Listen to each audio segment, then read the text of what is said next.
Oh, it's done? loading. It's actually publishing to YouTube. Remember, we were sending to YouTube and to Facebook at the same time. Okay, good. Yeah, Okay. so I'll resume again. So 1, All right. 2, 3, and cha-ching. Well, We're live. Cheching, we're already live. 18. Yeah. Alright, let me So start Willie, again. you're welcome to our show. This is Topoh Spaces via chat. We'd like you to cast your mind back to the days of our ancestors. You know, when in the evenings, after they finish cooking food, people have ate, they just sit down by the fireside 18. and just Let tell me these check again. stories, you know, stories that we have come to hear about folklores, that we've come to identify as folklores, stories where Africans have drawn out their myth, their history, even the Yoruba mythology and all the mythologies of Africa, you know, we are gotten from the fireside conversation. So this is what we are doing here, you know. Yeah, so feel free. It's not a formal interview. We are basically chatting here, you know, to put out quality information. And the link for the show is here now. So Willie, I'm sending the link to you. So this is the time that you just copy it and paste it on your wall, so that your friends, family members, and other people can follow the show Yeah, I sent it and on get this to learn chat. about you. Yeah, I So sent it on this you chat. should have it now. Okay. Yeah, so while we Yeah. warm up and while we wait for people to join, we could share the links on our social graphs so we can have like a following and people participate as we chat. So I'm sharing on mine now. Okay.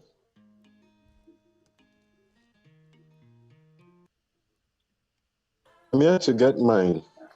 Oh, you can look at Oh the yeah, I chat. just This sent chat. it to you on I WhatsApp. said, Is your WhatsApp okay, on? wait. Up and running? Yeah, it I is. also sent it to this chat, the Zoom chat. If you look at it, you'll see it there.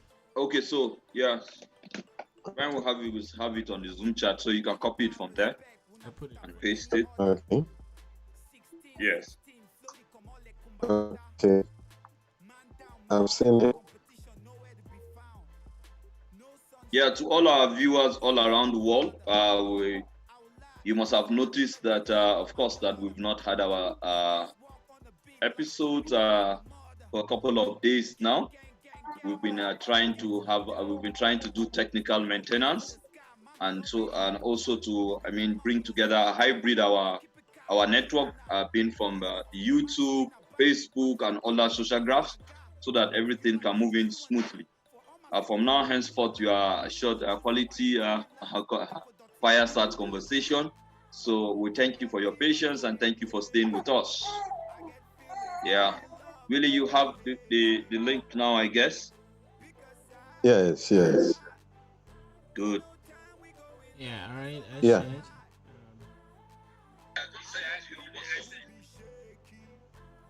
Yeah, and of course, Nigeria. Very interesting things have been happening in Nigeria, Brian. Yeah. The governor of Borno State. This is much notable. Yeah. The governor of Borno State. The governor of Borno State, Professor Babagana Zulum. You know, a very bold governor. You know, his convoy was attacked. I think Friday or Saturday. And about 15 soldiers were killed. 15 security men. I think most of them policemen were killed in his convoy. You know, despite the loss of life, may their soul rest in peace. I also said, Amen. Yeah, may their soul rest in peace. The man is highly being commended. I also commend him, you know, for his bravery. He's trying to relocate, you know, and resettle the IDPs, you know, that have dispersed from their homes in Baga, the areas mostly around, you know, the Nigeria and Cameroon, Nigeria and Chad, you know, and to me, having covered all those places, that is a very bold step. You know, the people need to put up the resilience, go back to those places, you know, and attempt to carry on with their lives. More so, the Nigerian security forces are manned in all those areas. And I think it's time, you know, for people to be bold enough and also begin to want to take back their lives. Yeah. this insurgency has dragged for too long. We're talking about 2007 to Yeah. date. Some have left their hometown, some Yes. have left their houses, some have left their farmlands they can't feed, some have Yeah. virtually become like beggars, Yeah. you know, around at the African ancestry. You know, once you leave your home place, you know, your hometown, you feel some kind of disconnection. You feel like a lesser human being. Yeah. You know, so this government is trying to push, you know, this end, and it's very commendable. I'm sure, Willie, you must have heard about this story too. Yes.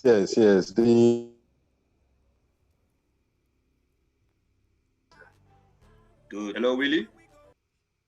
Yeah. Okay, I think we're back. Hello. Hello, Brian. It's like some few people have already joined us. Yes, a couple of people have joined, Gov- but I think we're having So that streaming difficulty. I don't know why. I keep seeing that the Sorry, live is interrupted. sorry, a call came in. Okay, that's fine. oh, that's okay. Take your time. It's a fireside chat. You know, Africans. With the communality nature of Africans is also not. Is also very inclusive here. You know, it's a community that we're building. You know, so it's a very leisure fireside chat here, nothing formal. So you can take your call and come back. No problem. Brian, how are we doing? We're having difficulty streaming the Facebook. I see the Facebook live is interrupted, but the YouTube one is working all right. Okay. Yeah. I think we've had a similar thing. Yes. Remember? Yes. I We remember. had a similar thing. Was it when Kiki was here? No, it's not Kiki. It's Uh, Reflex. Sponda? No, Reflex. So I'll just post the link. I've posted the YouTube link here, so that if this continues, we could just continue on YouTube.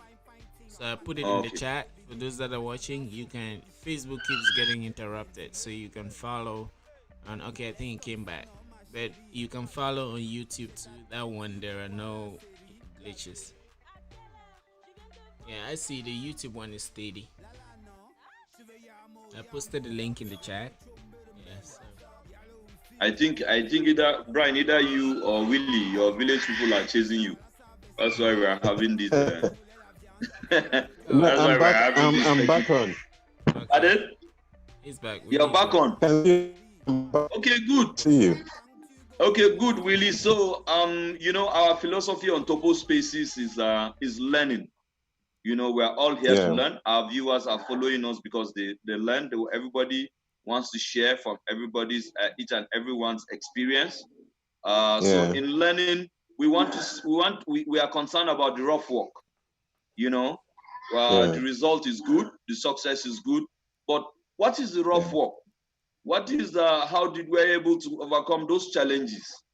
You know, that got you to the level that you are today as an entrepreneur, as an NGO person doing serving humanity, doing advocacy for widows, as an actor, you know, in Nollywood, and also a musician. You are a whole lot of a lot of things.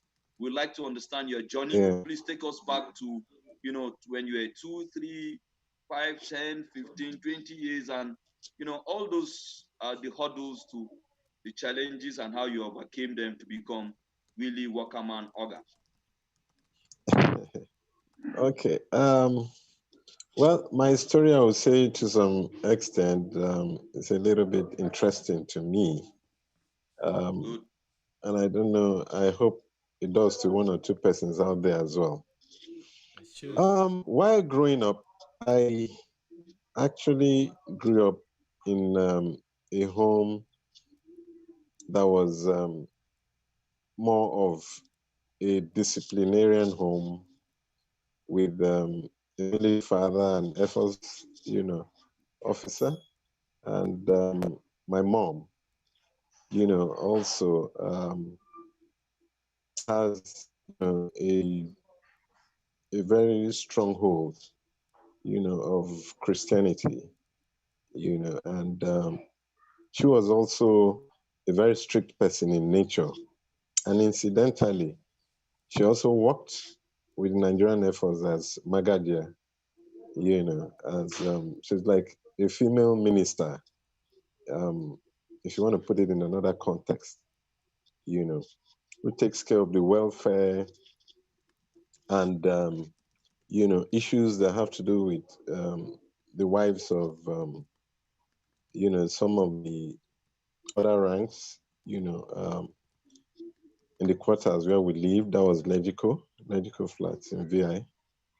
And, over the years, they imbibed in us that, that nature, that attitude of being disciplined and focused in life. We got involved, in her business because she was a businesswoman as well, who dealt in foodstuffs, and partly oranges, and granite at some point. We had to hawk. I think from my elder brother to maybe the second to the last, we all took part in being part of her business, by selling for her after school, at her shop, or we hawk around, granules on her head, and oranges, but they made sure we were neatly dressed so that, we could act as mentors to our peers, our peer groups and, kids around. And, from then on, that spirit of entrepreneurship, started, germinating in me, the root of entrepreneurship really. I started imbibing the culture gradually, as I was growing up. And along the line, a lot of women, they come with complaints about their husbands who don't give them, their monthly stipends, to take care of the house. Is either they are giving them less, they're not giving them enough, or some don't really take care of them the way they should and their children. And I also noticed that different people come with different problems. And each time they come, they come with their faces looking so sad, dejected, they feel so sober.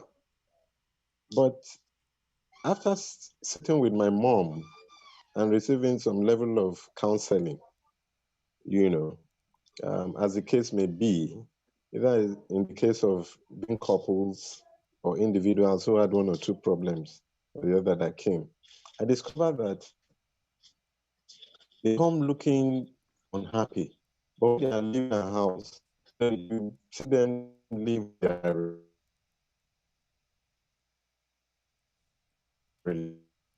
helping her with the little funds she has, and sometimes even helping her with toiletries just to make peace in that home or to make that person happy. And then some will come that their children's school fees is not complete at some point, or they have medical issues, they can't afford to go to buy one or two drugs because it's either they don't have the money or their husband refused to help them. The mentality with some people, when it comes to issues like that, we actually have men, in some cases who really don't pay attention to their wives, and but like I said, she helps out the little way that she could then, and then that gave me some level of joy because I keep asking myself, most times these people come to our house, they are not happy. Maybe they have issues. You even see some couples that have had some physical fight, even almost repeating the same thing in front of her, and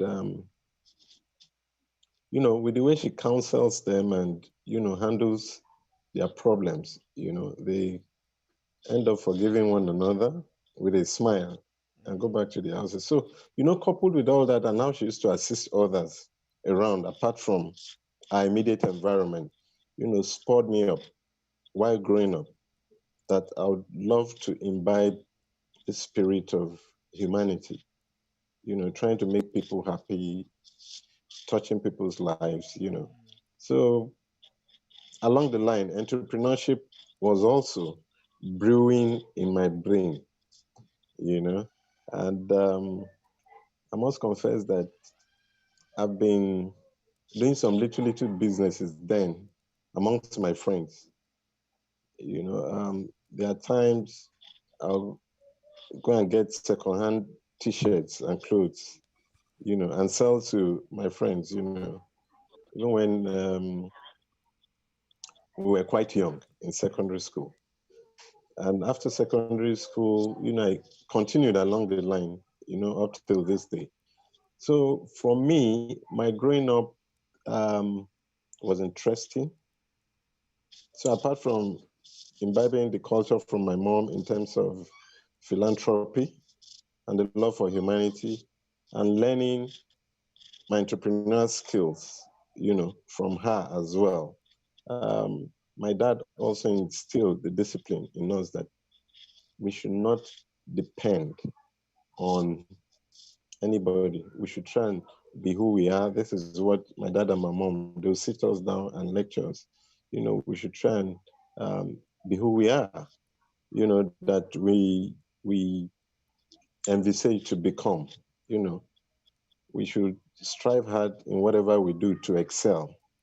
Because my dad was an assistant motor transport officer, and we keep hearing good records, commendations about him and my mom as well. And so, as their children, we don't, they don't expect less from us. So I think that guided principle and foundation has really helped, me and my siblings, to carry on in life. And those were the years of also the Jacksons, the Shalamas, the Kool and the Gangs, and lots of other artists that were, around then. So musically, well, I would say I also started from the church. I was in the church choir, and my elder brother too was in the church choir, and my sisters were in the choir. So I would say we are partly a musical family. My elder brother plays, yeah, my elder brother plays the guitar, the bass guitar very well. He sings very well, and he's a good songwriter. And along the line, we had two guitar boxes. So he used to teach me how to play bass guitar. Although I didn't take it too far, but he plays up to this day as I speak with you. And but I was more of a singer and a dancer, and wow. he's also a very good dancer. And so I also started, I started the skills of songwriting and singing along the line. And, that's culminated in my being in the showbiz industry, where I met my mentor, whom I'll be ever grateful, for Eddie Lawani. Eddie Lawani, it's Eddie Lawani. Such. That's a very popular name in the industry. Yes, he's such a great motivator. He's such a great human being. It's Eddie is different. It's if you have an encounter with this man I'm talking about, you would understand what I'm trying to say. So my one of my relatives, Binta, introduced me to Eddie Lawani, and since then I became his PA at some point. That was in the 90s. I became early 90s to mid 90s, to early, 2001 and stuff. So I worked with him, and we've worked on so many projects in the industry. From organizing music award, events, to musical concerts, to at some point, the same Eddie Lawani introduced me to the Nollywood business, where I met the likes of Chico Ejiro, my mentor, Zeb Ejiro. I've worked with Chico, Zeb, Zig Zulu, Rosemary Ringby, a whole great lot of producers, and from there, I'd appeared in almost 28 home videos so far. I've done movies, so for me, growing up and the foundation I had actually shaped me to a lot of things that I'm doing today. Like, I have an album out there. I have a musical album. Wow. And I've also shot my first feature film, The Widow's Son, which will be out in cinemas and, across the board very soon. I've also been involved in songwriting, and I've done some couple of radio, TV commercials as well. And I've also discovered some couple of artists like the Plantation Boys, Two-Face and Blackface. Oh, wow. I actually discovered them. Are you saying on Topoh Spaces that you are the one that discovered Plantation Boys, which has Yes. Two-Face, Blackface, and Face?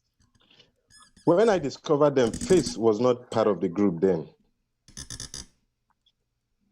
It was just... Wow. It all was right, just I think at this Blackface. junction, Brian, you have to listen. Willie is telling us on Topoh Spaces, he is one of the people that discovered the almighty Two-Face, the god of music on the African continent. Wow, this is very huge. But we'll use this as a suspense, right, Willie? We'll use this as a suspense. This will come a little bit more later, as we talk, if you permit me. Why not? I first got interested in something that I used to also do in Lagos. When I first moved into Lagos in the early 99, 2000, I used to go to Tony, where is this place that we used to go and buy second-hand clothes every Friday morning? They put out bills of second-hand shirts, and we pick them. Could it be? There's one place called Katangwa. What do they call it? Katankwa. Aside from Katankwa, well, there are two places. There is one in Ojota. Yaba. There's one in Ojota. We go in the morning as early as 4 a.m., 5 a.m. You're there. They open the bill, you pick beautiful shirts which you're going to sell and make a lot of money. So when you mentioned that, I did that to also pay part of my school fees in the university. I'm sure a lot of my friends that saw me in the university, they don't know this. Yes, Isaac used to sell second-hand clothes back in the university. So that immediately, connected, hit a chord in me. Yes. So please, tell us about what you're doing with the widows, and also how that had to do with your mother. Your mother's story. I know you've told me a bit of it.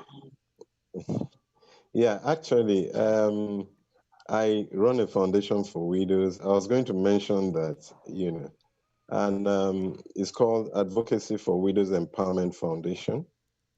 I actually set it up, founded it 5 branches, Nigeria, right now. What we do is we advocate for widows' rights and also empowerment and skills acquisition,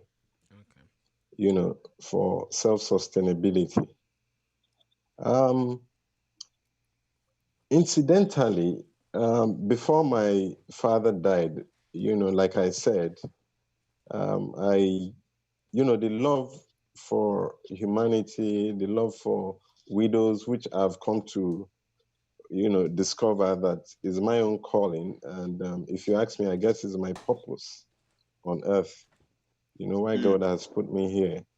And since I actually started the foundation, before the foundation, sorry, I used to buy clothes and I send some money, to some widows in my place in Benue, and for some that are around Lagos as well, in my own small way. But after the death of my dad, it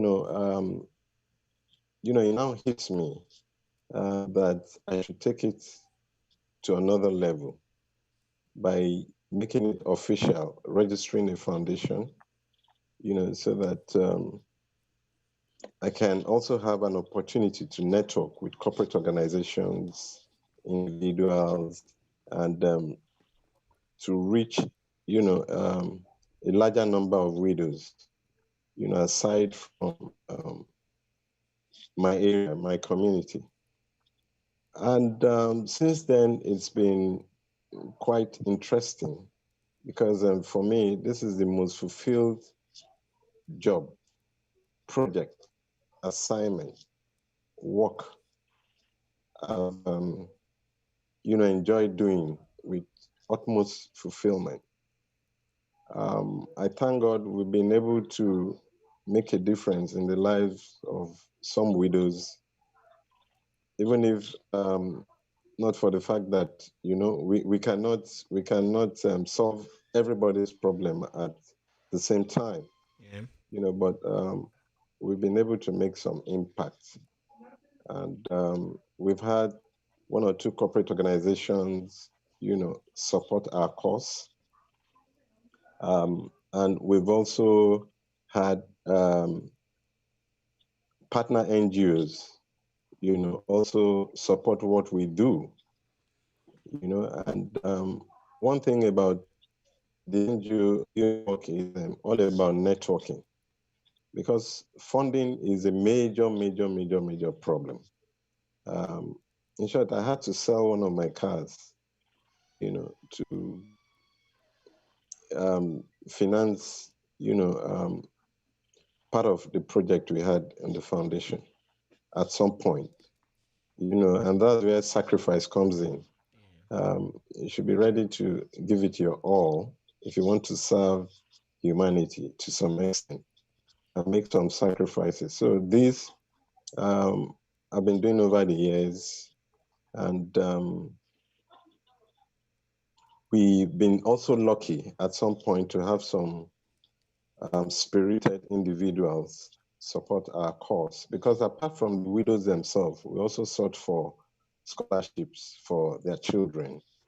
We have a project we call Sponsor a Widow's, Child's Education for a Better Future.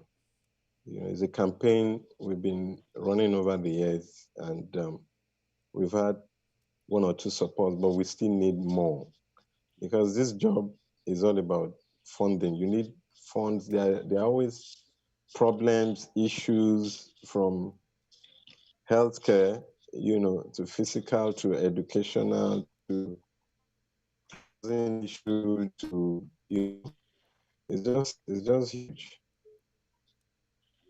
Some of them are farmers. We've been able to form them into cooperatives.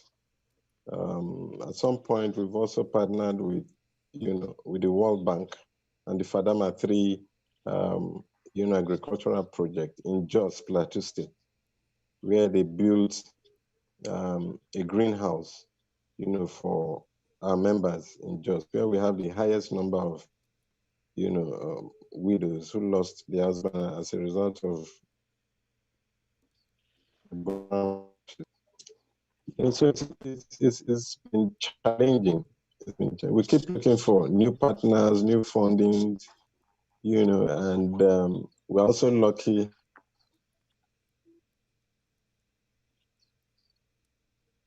Hello, are you there? Yeah, we can hear you. Yeah.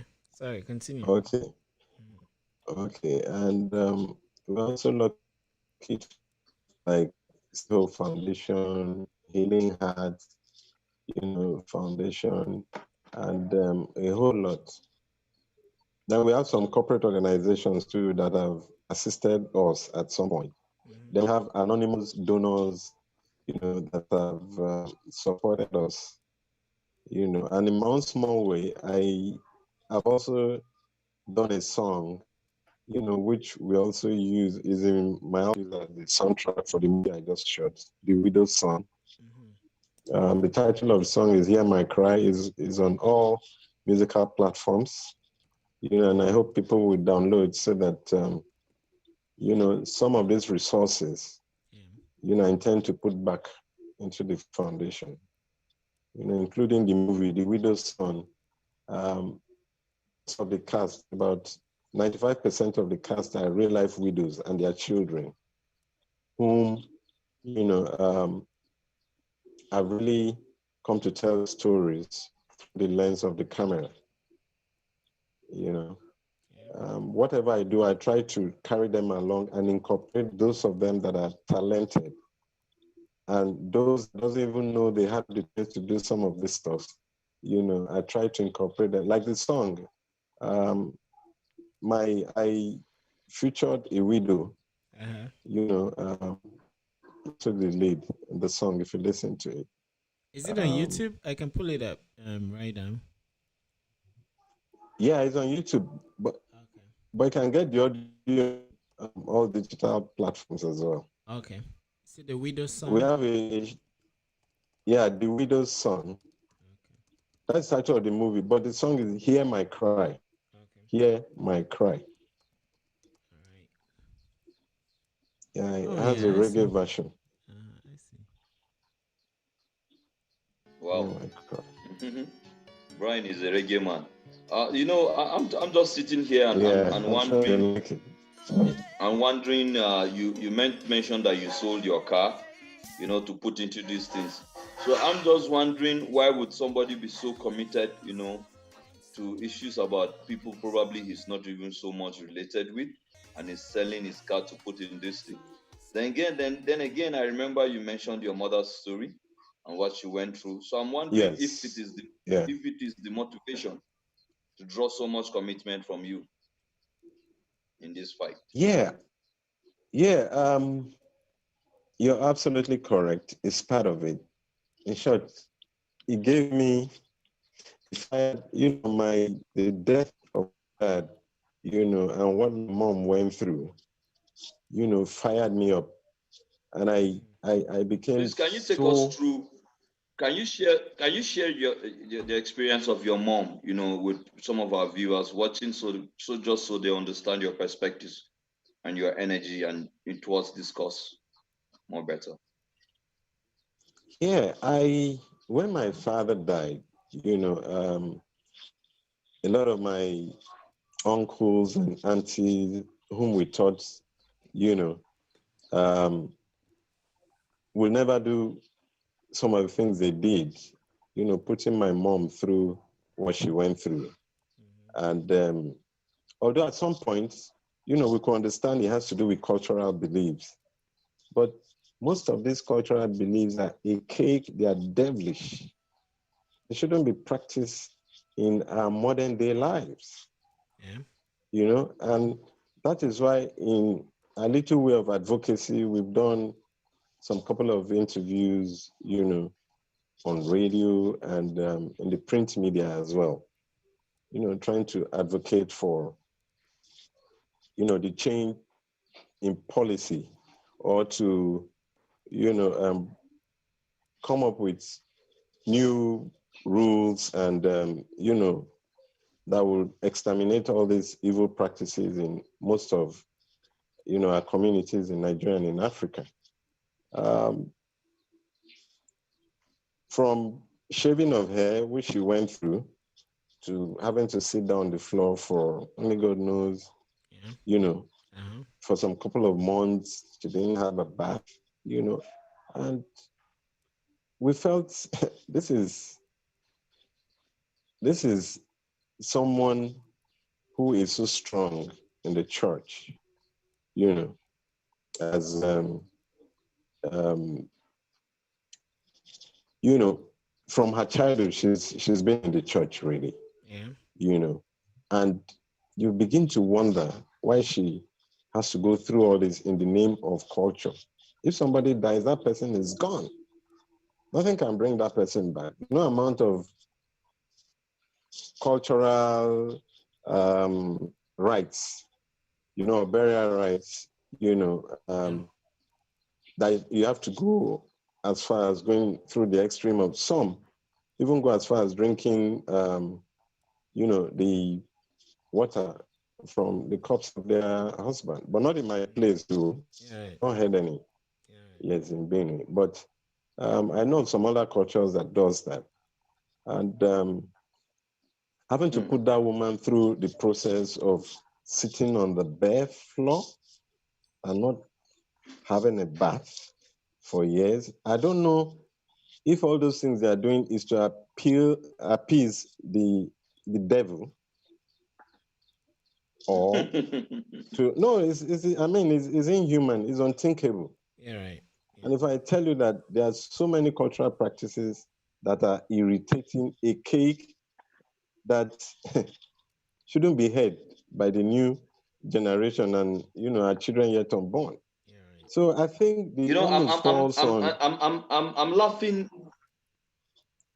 I'm laughing because I mean it sounds almost unrealistic, you know, Strange. and why would human beings do this to fellow human beings? Did you not ask questions why these things happen? Why she was being put all into all these things? Were they suspicious that if she had killed her husband, your father, or something? Okay, no, that area of being suspicious if she had a hand in his death, no.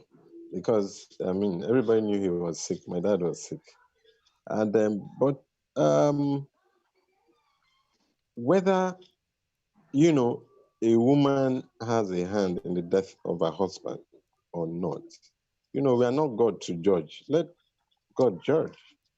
You know, this is no home. Earth is no home. We're all passerbys. All these people practicing this, they will go someday, you know, and I mean, the world will continue. So for me, the question of, I'm not saying there are no one or two cases, you know, that have such kind of scenario, you know, where wives have killed their husband. You know, I'm not saying that, but it's not in all cases, Yeah. you know, and we have the law courts, you know, we have um, organs of government that takes care of, you know, such cases. If someone is suspected, I mean, to some extent, there'll be some level of investigation and all that to be done. And for those who commit such crime and think, um, you know, God is not seeing them, there's always a judgment day, you know. But for me, I think we should try and put a human face, you know, in this our cultures.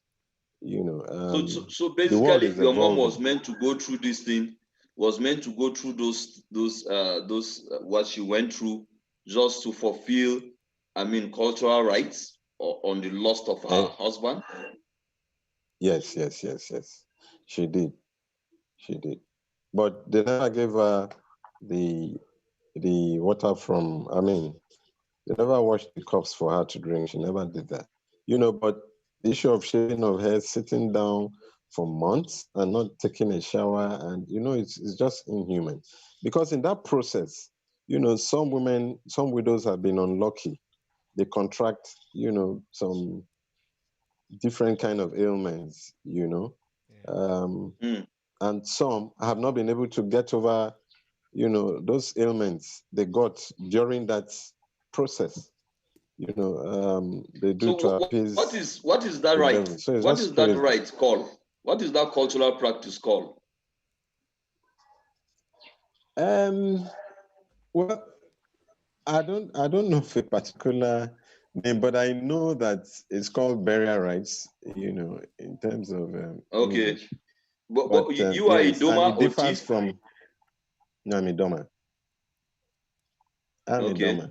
Do you know the Doma? Do you know Yes. the Doma name for it? Um. Well, the Doma name is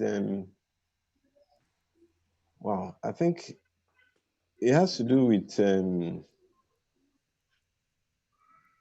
know. Okay, well, if Well, you can't remember, I was I, just looking for the name because I know that there is the Doma has also another not so good practice called Aleku, you know, like that, okay. where Yeah. yeah, Yeah. You so I know was just that. looking Yeah. for a name like that. But it's really sad to hear that your husband just passes and you have to go through a rite where they will shave your hair and you sit on the bare floor, For months. not for days, for weeks, for it's really she must have had It's a really dehumanizing. It's dehuman. I don't yes, know what the what they benefit seek to is, achieve. or that. Yeah, it's crazy. So You know. then is that practice? What have your NGO been able to do? In this case, in tackling that practice, I hope it's not so much in practice again. Well, now some state governments, like I know, like in the east, and in some other states around the south as well, and they've been able to enact laws where um, they try to discourage such practices in their communities, and also giving That's good. widows, yeah, a right to the estate of their late husband, you know, and also discouraging the practice of husband's younger brothers saying they want to marry, you Mm, know, mm. their late brothers' wives. So done, It's man. just crazy, you know. Yeah. So I mean, Africa. May God help this continent because the kind of Kind of thought, it's man, just it can crazy. make you wonder whether we're like in the Stone Ages. Because I mean, like if the younger brother has to marry the elder brother's wife or brother, Mm. what is stopping him from killing him before time? You see Abi? what I mean? Because you never can tell. I mean, the heart of a man is desperately wicked. Even God that Exactly. created us said it. Even if you're good, you can just drink or do something. You see what I Abi? mean? It's not really about your eternal disposition. It's about your day-to-day activities. Somebody can be stressed, can be depressed, and the chemicals that your body, because we are like a whole envelope of chemicals, right? And as those chemicals are Exactly. reacting with each other and the environment, they keep turning into other things. You drink alcohol, Hmm. you start feeling ambitious. You Yeah. smoke cigarettes, you feel less ambitious. So if we have cultures that really set up these structures where mischief can germinate, right? In the same way that Yeah. you also where you had to go through this environment where all the hard work you did today germinated from. The opposite can happen to somebody else. So I think we should watch our cultures so that we're sure that objectively whatever comes of is at least in the right direction. Exactly. Exactly. Although Yeah. some excuses some of the elders give, Mm-hmm. um, in our communities is that they are using it to check, you know, To do what? they are using it to check with maybe women, Yeah. in most cases, Mm-hmm. or they are. I know that the law is protective mostly of the men, Yeah. but I mean, we live in a world where we should also look at women, as one of us. Women are now more enlightened, you know. You're They, right. a lot of them can fit it into the space, that is being occupied by most men as well. Yeah, So, mashallah. we should look at them as one of us,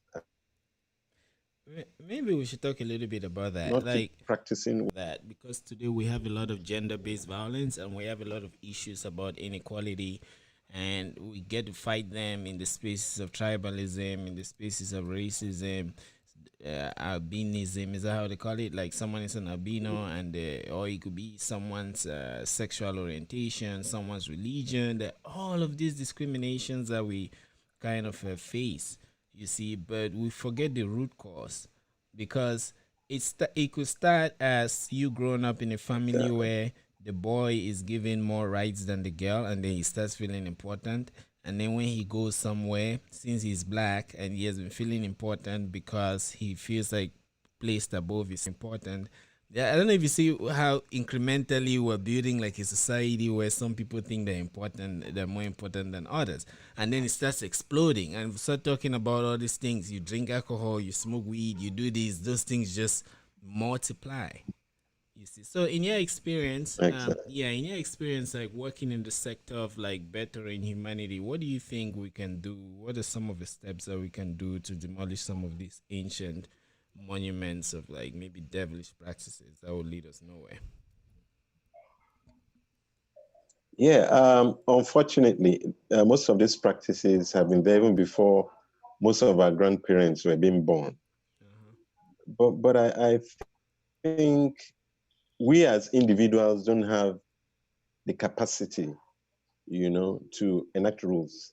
Okay. If we are not in government, Yeah. Right. if we are not in the Senate, if we are not one of the policy makers in government. Yeah. So I think most of the people in government came from villages. Mm-hmm. Okay. Yeah. Most of our parents came from villages. Some of us were lucky to be born in the town and all that. So what I'm trying to say in a nutshell is that, they should come up with a holistic policy to checkmate some of these cultural practices. We don't live in the past anymore. Yeah. True.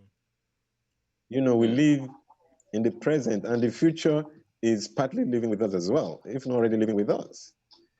Because we now have cars that can drive on water, isn't it? Mm-hmm. On Yeah. solar, Yeah. Right. Mm-hmm. even planes. Yeah. Right. So as the world evolves, I think, and the society evolves, the world is now a global village, and people are becoming more aware, of their rights, Yeah.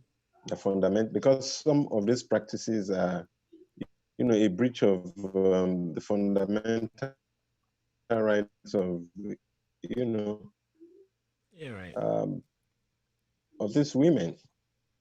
I think the onus lies on the government, our policymakers, to be bold enough, you know, to come up with strong policies and not just coming up with the policies.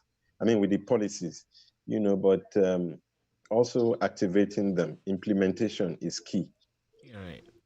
because Yeah. we've had 4 years where these issues have been discussed, over and over, seminars, workshops, even in the papers, the electronic media as well. But I think it all boils down to implementation, the willpower to implement some of these policies to make, women are part of us.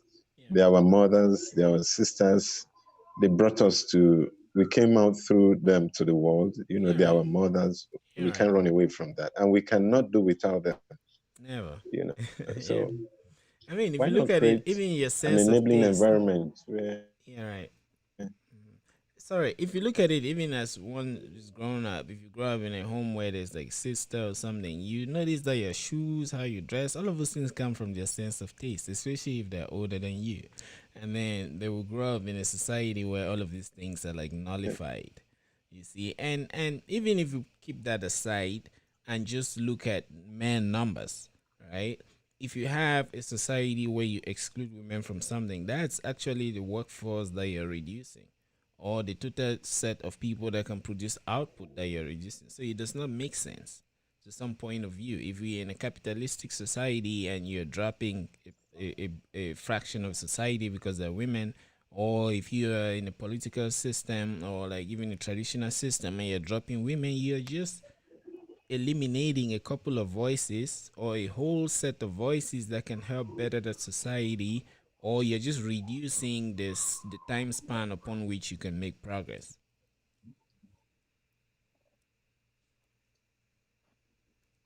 Exactly. Hello, Willie. See them? Willie is frozen. Yeah, I think it's coming back. hello? Yes, you there? Yeah, I can see you now. Yes, okay. I have a question though. Okay. from your experience as an NGO person, and from the stories you've told us about working with, through, and for your NGO, now I find this pattern when it comes to other NGOs. Like whenever I hear the word NGO, I hear about helping, right? Like I could say that help is synonymous with NGO. I will never hear NGO and then I hear that they are trying to, or what they do is they make the country better by producing presidents. Like we never hear that. Or they make the country better by producing like lawyers. We never hear that. We always hear them working to make the society better in terms of the most practical things in society, like taking care of widows, taking care of those that are disadvantaged. So that gets me wondering now, what is the definition of government? Because it looks like all the things that government have to do are done by non-governmental organizations. So in your experience as a Okay. person who runs an NGO, do you think it's fair for you to be doing the set of activities that you do? And since you spoke about policy making, does that mean that the government should then transfer policy making and signing and erection to the non-governmental sector? Because you're the ones that are on the ground and you're the ones that probably know everything that is happening in our societies.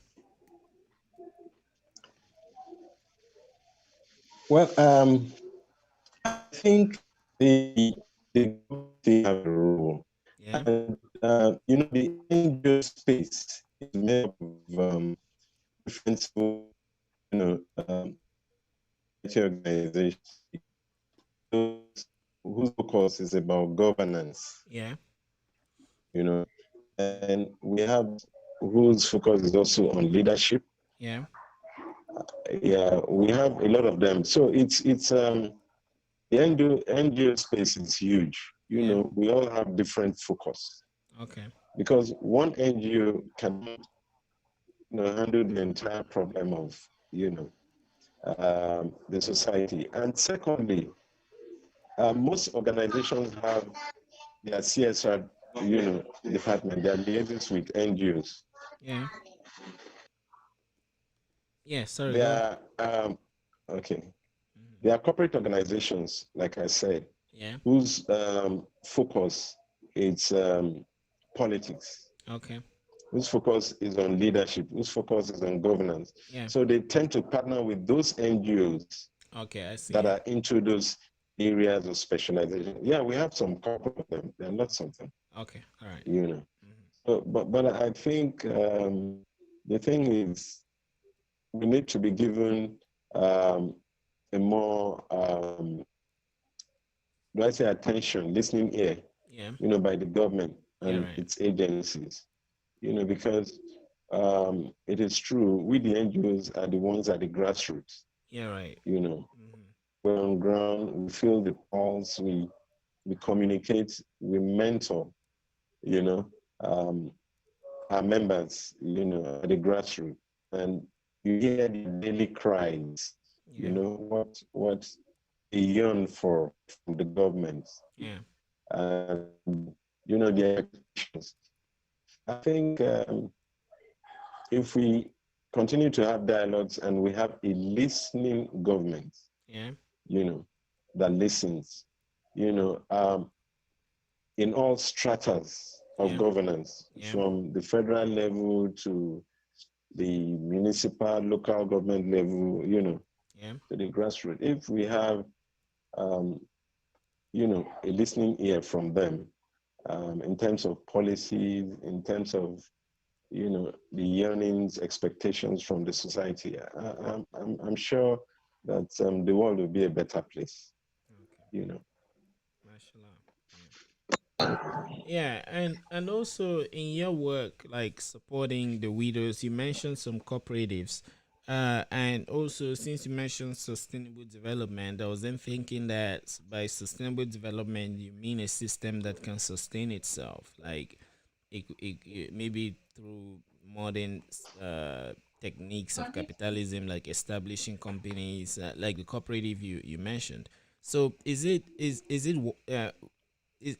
it not wise to have maybe companies set up just like the cooperatives that you said, but maybe that employ these same widows and their kids, even if it means giving them like priority, so that because if you're making Gary, for example, most of these widows will be very skilled. I guess they could be tailors, and those are the most fundamental aspects of society in production, producing like clothes, producing maybe even Gary, food, something like that. So imagine setting up systems or companies or entities through your NGOs where these ladies or these widows can be given priority to work and produce, and then that way you can have real sustainable development and a workforce. Yeah, that's true. Hmm. You see, this thing is every day I wake up, I just keep praying to God, and Yeah. sometimes I wish I'm a billionaire. Yeah. Um, because you see, if I, each time anybody dies from this world, you're not taking a penny Yes. out of the surface of this, all the houses, the ships, the estates, Yeah. the amount of airlines you have, Yeah. you know, and nothing goes with us, Yeah. Right. from here. Hmm. Fortunately, some of us that thinks towards that direction don't have the funding to do that. Sometimes if you even take a proposal to, like, for quite some time now, it has always been my dream, for foundation to have a resource center. Okay. If you go to our YouTube channel, you see where we did a short mini documentary that, Uh-huh. you know, Please, what's your where we YouTube can channel? have skills. Yeah. And Please tell me your YouTube did you channel. get the song? Yes, I got the song. Here. This one. Hear me cry. Willie Workman. This one. Okay, Hmm. yeah, that's it. Yeah. Yeah. Yeah. But oh, so it's under your channel, Willie Workman. Okay, let me find it. Sorry, you can go on. I'll be digging in us. Okay, so if you go to YouTube, if you Google Advocacy for Widows Empowerment Foundation, Okay. we have some few Advocacy videos there, for women. where we talked about in one of the mini docu we did about setting up a resource center, where um, to train, widows on different skills, Yeah. Yeah. also Right. a counseling section Okay.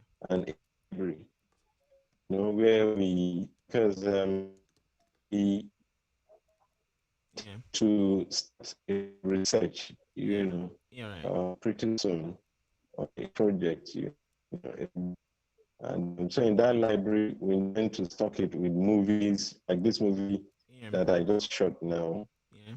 and some other materials, from Yeah. that has to do with widowhood. Yeah. Right. And, the resource center will also house an administrative office. Mm-hmm. So these are the three basic um, sections we intend to have if we have a resource center. Be able to develop them some more, because we we have to seek for to send them on trips. I don't have all the funds in the world, Yeah. and later I find it, we can send, Yeah. and sometimes very support from some individuals. Yeah. Uh, also helps. We partner with the Lagos state government sometimes on skills acquisition as well.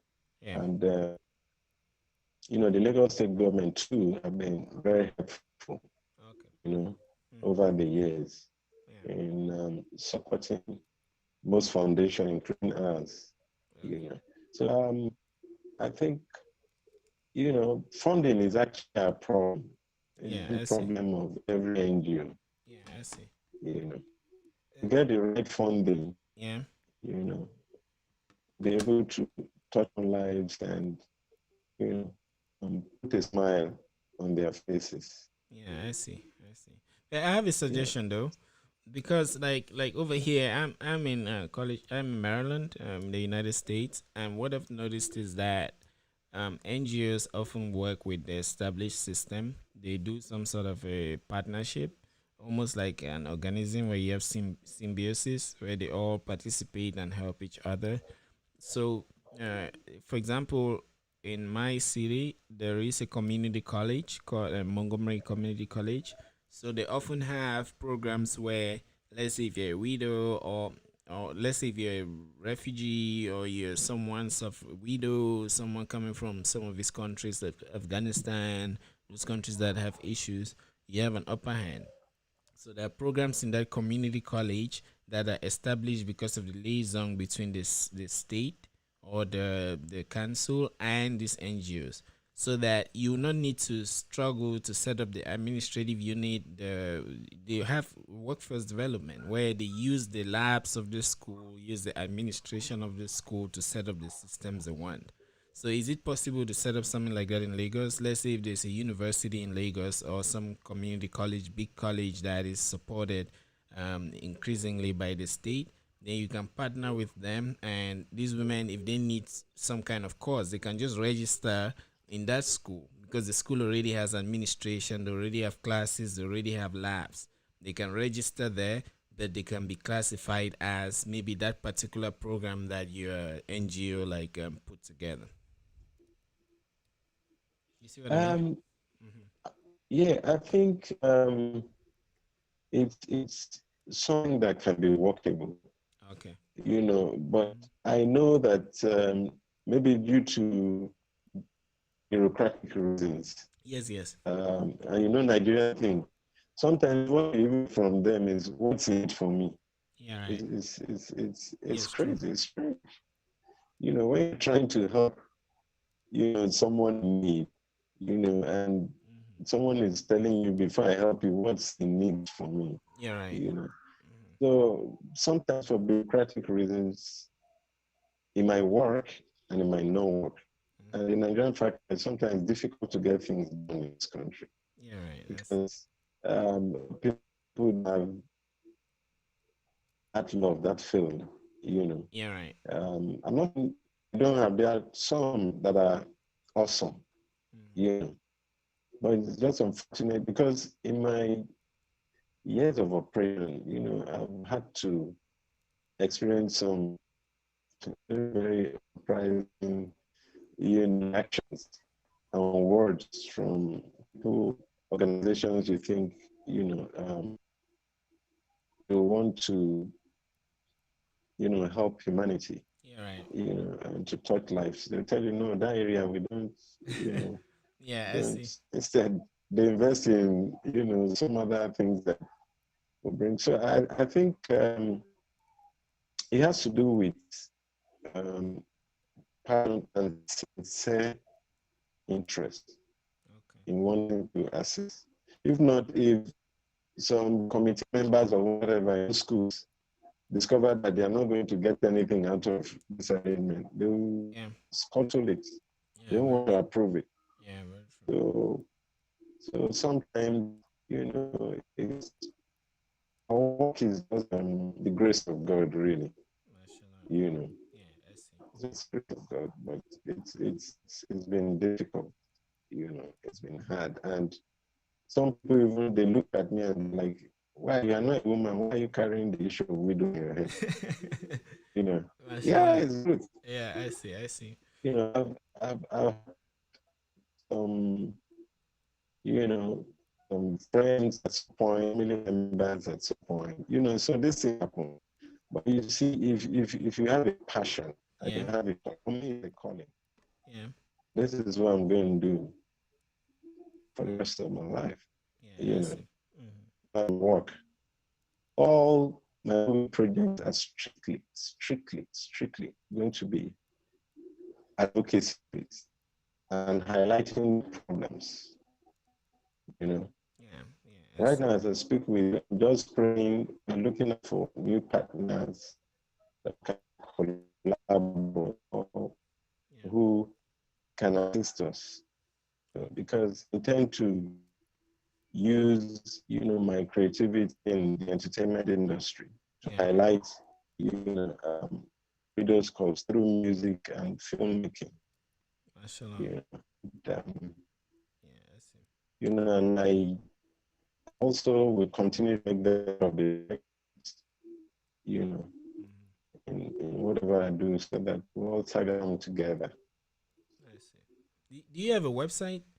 Because one of the ways that outreach today, like you said, the world is becoming a global village, and a lot of things are democratized. So publishing information out there, sustaining call for actions or call to actions, if you can paint that on your site, you can easily get the results that you want. So do you have a website so we can like put out here for those that are watching? Yeah, it's called advocacyforwidows.org.ng. Okay. Alrighty. Yeah, Advocacy. Yeah. forwidows.org.ng. Widows.org.ng.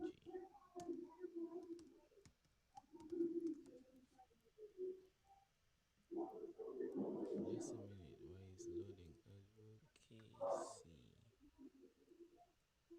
for widows. Why don't I see it? Okay. Yeah, advocacyforwidows.org.ng. Okay. Let me Google it. When I put it here, it doesn't come up straight. Okay. Okay, got it. Advocacy for Uh, Widows Empowerment Foundation. Mashallah. So let me share here. okay. Then our Facebook page is Advocacy for Widows Can you see my Empowerment screen? Foundation.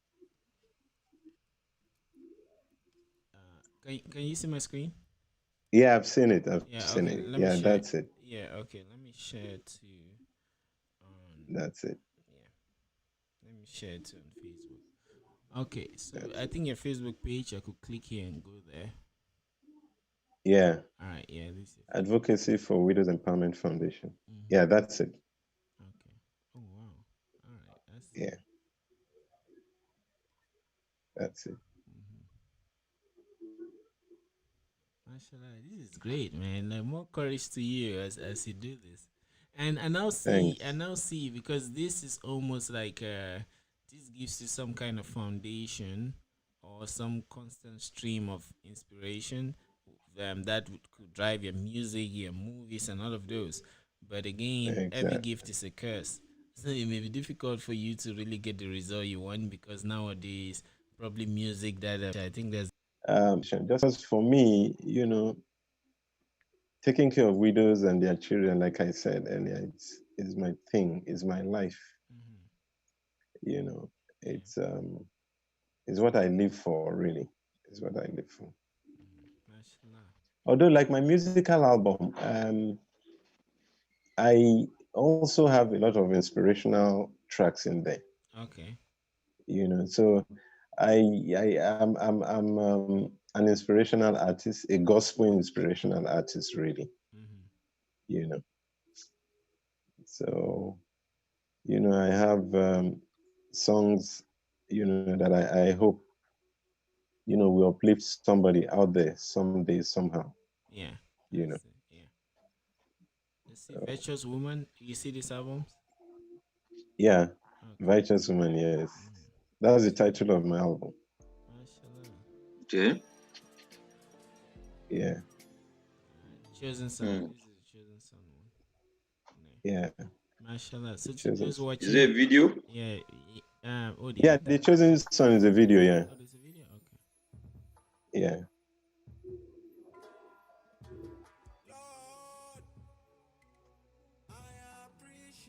Then how do you do to undo like the mental aspect of it in terms of your mental health to see all these problems that you want to solve, and then maybe to also see this management of resources from the state level to other levels that you experience? How do you remain sane in this kind of world? Yeah, um, there are two factors actually responsible Mm-hmm. um, for my multitasking nature. Uh-huh. First of all, is from um, my parents. Yeah. Like I said, my dad was assistant motor transport officer, Mm-hmm. and logistics wise, you can imagine the gravity Yeah. of work in his brain, Yeah. which means he slept logistics, he wakes logistic, he eats Yeah. logistically, thinking about Even which car eating. is going to. Yeah, even eating, the logistics of eating where the potatoes is to transport it to. Exactly. Yeah, like Which when they come to get to the chief of staff, when they get mhm. in the office, going to the point, when is one officer going from one place to the other, when are the school children going to school, when are, Yeah. Uh-huh. dealing with mechanics, drivers, his work rate, Yeah. and that of my mom actually inspired me because I was quite. Yeah. Sorry.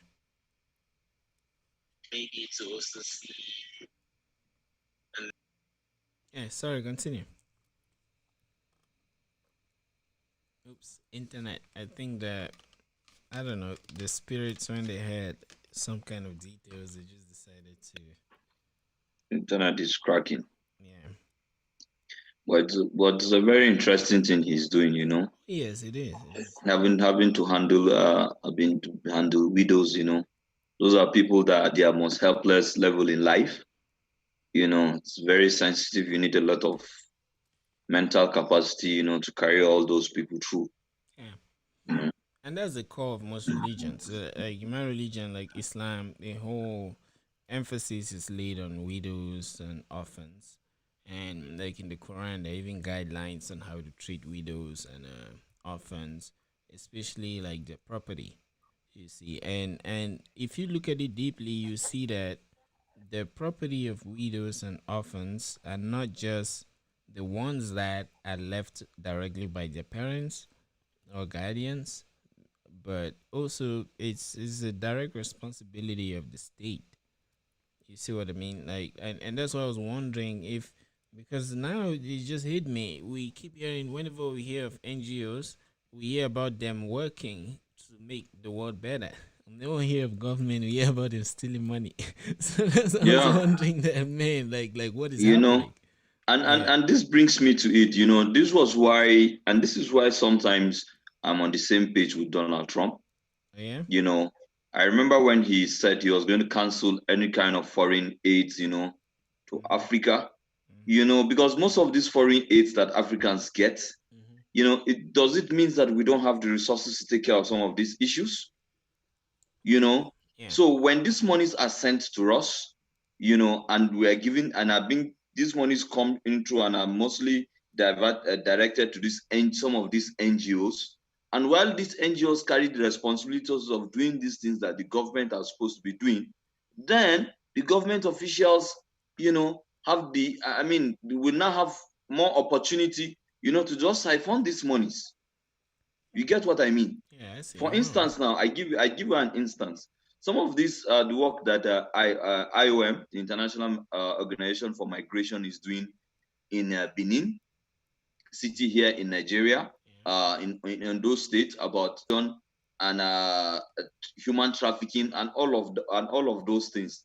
Yeah. Are we saying that the government of Nigeria or the governments of Africa do not have monies to take care of these people?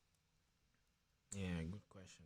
You know, so Yeah. when the international NGOs or the international funders give these monies to these NGOs and these NGOs are helping out, then how about these monies that are with our government? What are they using it to do? So On the in that change. way, you know, these monies just get siphoned. So this was why when Donald Trump said that he was going to stop cut down, I mean, fundings for USID, you know, for Africa, you know, I was with it. Yeah, I You see. know, because the truth is that in most cases, some of these NGOs take responsibilities of what the government is actually to be doing. And in this, and eventually it gives room, you know, to Mm. these government officials to siphon money. This has been my, you know, opinion, and this was what I observed while I was working in Edo State. I don't know how correct I am, really. Mashallah. I If you mean, heard what I said. yeah, I heard it. Willie, okay, yeah, he's unmuted. I mean, like, no matter what, if Yeah. all what we're saying now is speculation in the sense that data rules. So yes, the government may siphon it, but the same government should give us an actual account that they haven't siphoned it. Then we'll not be speculating. You see what I mean? Okay, Brian. Yeah. This in my own case, it is not an awesome speculation. Okay. You know, now it is a logical argument. Yeah, Now, no, what I I'm get it. saying I here get is, it. I get it. Yeah.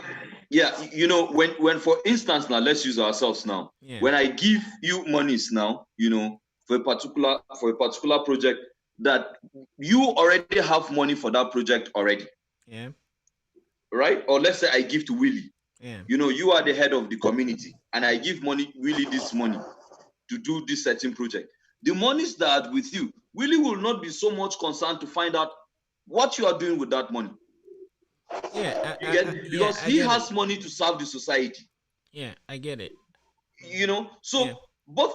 you now see that the society does not put so much you know, so much interest or so much focus on what the government is doing. And you know, and this came to my head while I was working in Edo State, Benin City. This is another topic for another No, day. I I get that discovered, perfectly. I get that perfectly. What I'm saying is that if a government has a budget, right, through the assistance of accounting, they should have a report, maybe at the end of the year or the end of a quarter, that shows that they spent this, they didn't spend that, they got this. So that's when you could do your checks and balances and know that okay, the the funds that came in through NGO were used like this, and then perhaps there were some other funds that were allocated for that same need, but they were not used. So that way, you can make an argument. You can make an argument that where is that money, or you can ask the question, where is that money? But if the report is not there, then we'll just be speculating. That's what I'm saying. So it could be now that okay, if that is a problem, to solve it, we should ask the government officials, please provide that report so that we shouldn't speculate. You see what I mean? That's what I'm saying. Yeah. So because no matter what, right? Like yes, we can sit and say yes, these funds are coming, but so long as we don't have the actual data to show as if it's a map that okay, this money landed here, bam, this other money that was supposed to be here, where is it? We can never make those arguments if we don't have the actual data and proper accounting. Yeah, and you know, one thing with African governments is lack of accountability. Yeah. You know,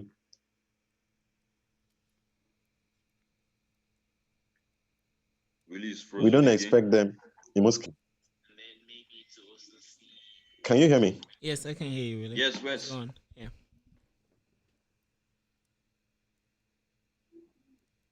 Can you hear me? Yeah, we can hear you. Yes, we can. Okay. It looks like when So we as I said was saying- government, the internet went up. But anyway, continue. Okay.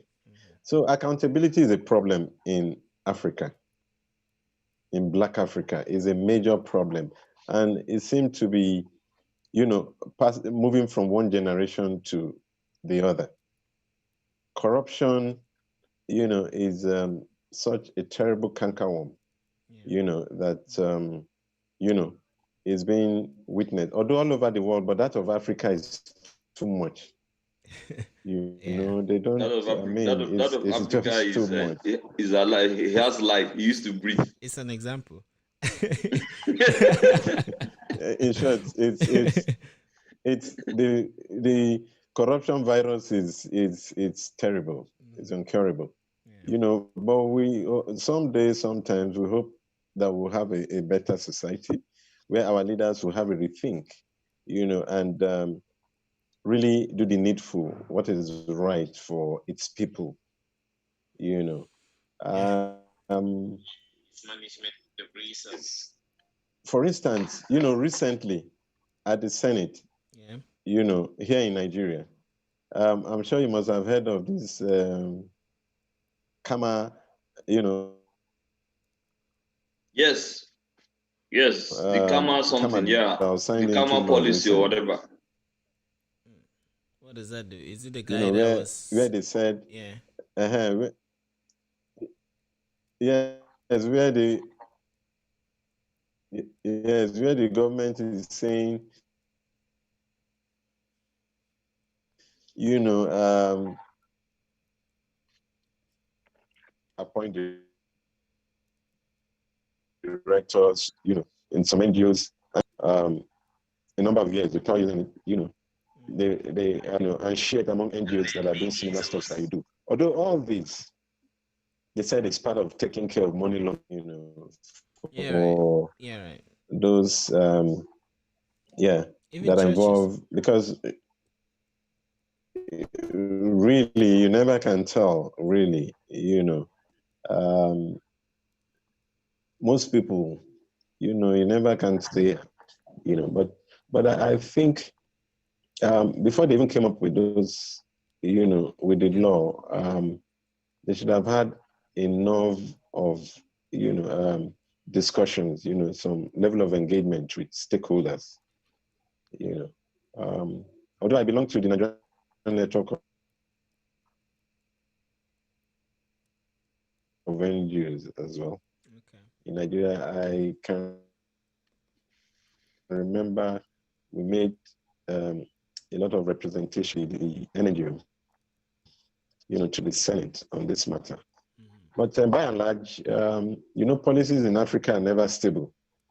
We keep having changes in policies from governments to governments, and our policies are not too consistent, and that affects, productivity and, governance at some point. So I think we just have to keep appealing to our policy makers and those in government to. Hello, yeah, we can hear you, Willie. Hello. Just that your network is breaking. Yes. Can you hear me now? Yes, we can hear you. Okay. So I think it all boils down to, having a stakeholders conference, having to discuss with those on ground. I'm talking about government now. With stakeholders. So that we can come up with favorable policies, that will give us an enabling element. We're like, let's say assist the government to do the needful for those at the grassroots. So I think if we have constant dialogue, with the authorities, I'm sure that someday, those of them who that have sincere hearts, to support, a positive change, would surely have a rethink, So that's the problem I think we've been facing to some extent in this country, and in Africa. In doing what we're doing. But I learned some African countries have some favorable policy government in their, NGO works that they do over there, And, well, policies differ from country to country. But we just pray that things get better with time. Mashallah. Hello, Ibrahim. Yeah, I'm here. Hello, you asked me a question the other time. How I manage to handle the stress. Yes, right. I was trying to tell you that as a teenager, while I was growing up, the work rate of my parents, my father and my mother, who would leave the house by 5:30 in the morning until still get results in their different, in their different responsibilities as in their jobs. Yeah. So for me, I also have a support team staff that also have a passion for what I do. Yeah. And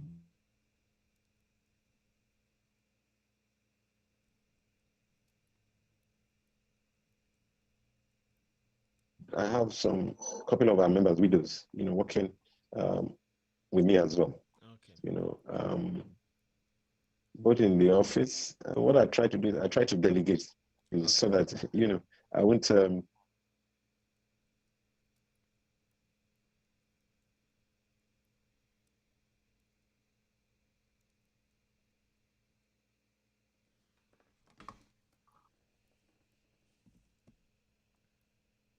Yeah, I'm just waiting Ichiri to ask questions to understand how he found Plantation Boys. Okay. Hello, Willie. It's connected. Okay. Brian, in Nigeria, I mean, it will shock you to hear that the culture of these women being put all to this cultural rights is still happening. Yeah. Imagine a situation where a man is suspected to have killed her husband. Yeah. And when the husband, and first of all, she loses her husband, and then she's accused of, suspected of killing her husband. Yep. Then the dead body is washed, and she's given the water of the dead body to drink. Yeah, right. And afterwards, it doesn't stop there. They go forward again to even claim some of the things that belong to the husband. Yeah, right. It's some of these widows, go through all this kind of, and at that point in time, they are at their weakest level because they just love a lost one. Yeah, and then you're inflicting all of that on them. I mean, if you have to continue that, the family member should taste the water too. Pardon? If they have to continue that, the whole family, each person should take a sip, even the elders, to make sure that the culture. Yeah, you cannot just take the whole thing and give her. To show that the ancestors are with you, take 1 cup. Or the chief should take 2 cups. Then the assistant chief one. Then the woman takes the rest of the basin. And let's see if Willie should come. You should tell him this. Let's see if that culture will continue. But it makes sense, what nonsense? So if you want to check, let's check everybody, right? Yeah, right. Let everybody be checked. Take 1 cup. The chief takes 1 or 2 cups, and then the woman should drink the rest. She can drink the rest of the basin that is left. That way, we're sure that the tradition is working. You see what I mean? And we'll see if those chiefs will continue. You cannot just take the whole thing and give her, and then think that is she the only one carrying tradition on her back? I mean, the chiefs and the whole hierarchy should be involved to make sure that the whole family. Yeah, right. The whole family. It's really very a very sad thing. And going forward again, they will take all the properties belonging to the family, to the wife, and leave her alone. Isn't that crazy? You give her the water, then you take the property. Like, I mean, like. Anyway. It's really vicious, And I've told people that in modern times, people have used it for economic gains. People have manipulated that thing for economic gains. And how do I mean? And what do I mean? Yeah. How do I mean? Is that just look at the African setting. If a family has a breadwinner, and most of the families are not doing so very well, if the breadwinner dies, why don't they just simply, accuse the wife and put her off and get the loot and share it? Yeah. It's really sad. I hope Willie comes back. I want to tell him about this, your theory. He's connecting. Yeah, he's connecting, actually. So I hope it gets better when he comes back.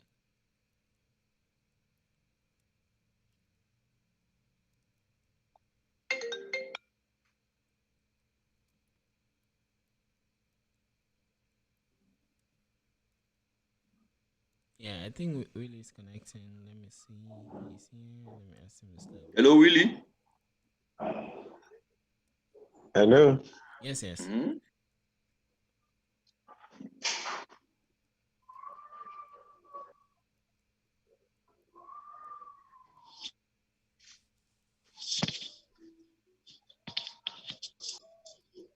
Hello, Willie, are you there?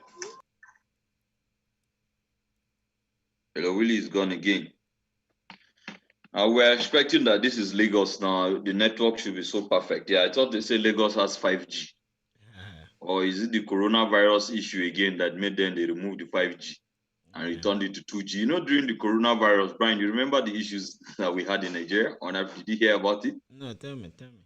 No, yeah, it was everywhere, and even America, where they were suspecting that coronavirus was, it came out from the 5G networks. I saw some videos like that, and I was just like, man, when will one be free Yeah. of these things? All these strange theories. Yeah, really, we're having some issues. So to those listening, thanks for your time. Willie actually is very instrumental in helping in advancing humanity. He does movies, music, and he has a whole foundation that helps cater for widows. And we've learned a lot from his experiences, and he's forward thinking. Because if I were the one, I would have given up after the second month, and where you have all these dreams, and it's almost like you're fighting a system. You see, so yeah. So Brian, some of the difference, when you asked him that, he was highlighting, and this is why, to our viewers, this is why we take our time in Topoh Spaces to get to know most of our guests, from childhood and all of that. You can understand a human being from his growing, from his background. He grew up with a mother. His parents were very hardworking. At birth, at when he was a child, he was multitasking. He goes to school, comes back, he goes to hockey. Just like the Bororo man that comes and takes care of. I said, just like the Bororo man that comes and takes care of his cow after school. After school, just like Husseini Modibo. Yes. So when you instill this kind of trait, this kind of discipline into a child, he grows up with it. He grew up seeing his mom, care about these family people, widows, married couples, and all of that. So it became part of him. And so that is where he draws his spiritual energy from. He cannot just wake up one day and say that he disconnects himself from his real being, because that has become part of his spiritual being. So so this is why, and again, to parents, young parents like us, this is why it's good at an early age, you inculcate those virtues, positive virtues in children. They will definitely grow up, to practice it. Yeah, man. And from my own personal experience, I remember winning a Microsoft scholarship, and I won it because I wrote an essay. And my dad is an agriculturist, and growing up, when it's the farming season, like corn, we would always plant corn, and everyone will have his own bed at home. My brothers, me. So I when they asked me that essay, tell us about your background. The theme of the essay was tell us about your background. Tell us how it's affected who you are today and who you'll be in the future. So I was saying I want to be a software developer, and I grew up in a farming background, and my uncle too was a carpenter. So I grew up in with creatives. For us, my dad will plant stuff. For my uncle, they will make benches and stuff. So I see software development the same, but while we use seeds and wood to make artifacts in software development, we use text. And then I now connected it that I want to do the same thing. And in the same way that my uncle made benches and sold, and then my family will made food and ate, I want to make software and perhaps sell and use. And that's how I won the scholarship.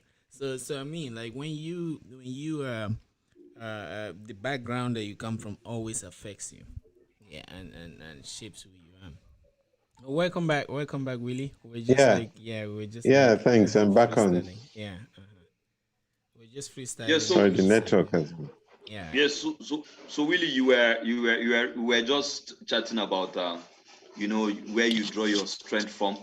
I mean, the capacity to keep going, in what you do for these widows. And then we were suggesting that you should, like, for these people that force the widows to drink water, what if the chief takes 2 cups, and then the other, like, people, they also take 1 we'll have a cup or something. Let's see if that tradition will continue, because it's easy for you to just sit and say, "Oh, drink all of that bowl." But if we say, "Okay, let's participate in this, like taste it too," we'll see if that will continue in the next 10 years or so.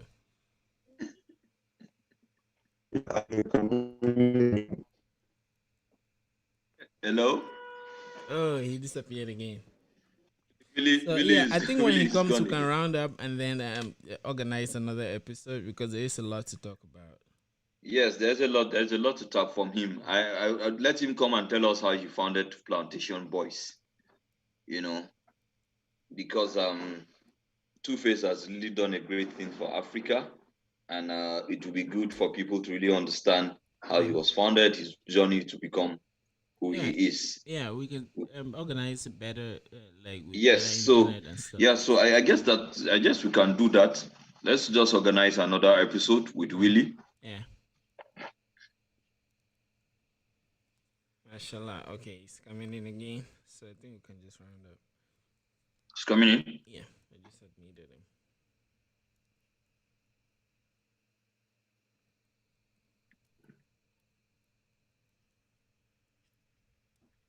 Okay, he's joining. I mean, if those chiefs hear what you are this suggestion that you're bringing, they will just stop that culture.